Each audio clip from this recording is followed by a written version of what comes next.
just to put a body in there, you have to dig it. And obviously, if they were burying a body that had been a product of foul play, there would not be a casket or anything. They would just bury it in the ground. Skipped over the casket part because our friend Bischop. Just tell us a little bit about the history of that name, Bischop. We had different spellings. Yes, while doing my research for John, I came across several variations of spelling.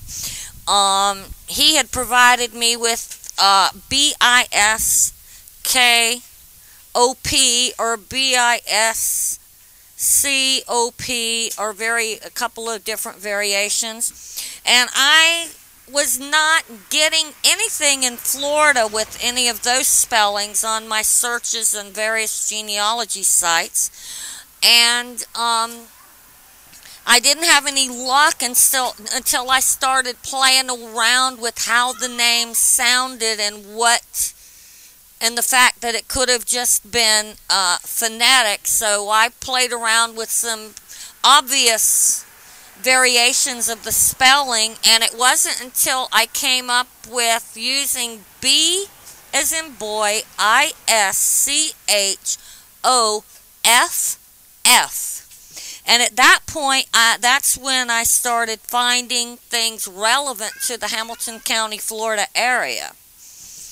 And two F's at the end of the name is the real spelling of it. That we believe so, but that's not necessarily so, because what I found came from a census image. And back in the early 1900s and even before that, a lot of the people who were being enumerated for the census were illiterate. In many cases, the clerks who were doing the enumeration were not much more literate than the people they were enumerating.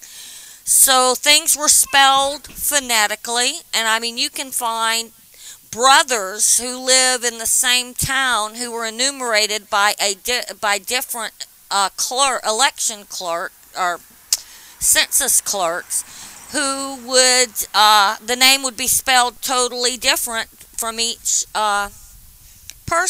enumerator, especially since a lot of the times they're going with phonetic spelling. They're just having to deal with how the name is spelled. And also, when you're doing genealogical research, ages are not concrete because people didn't always know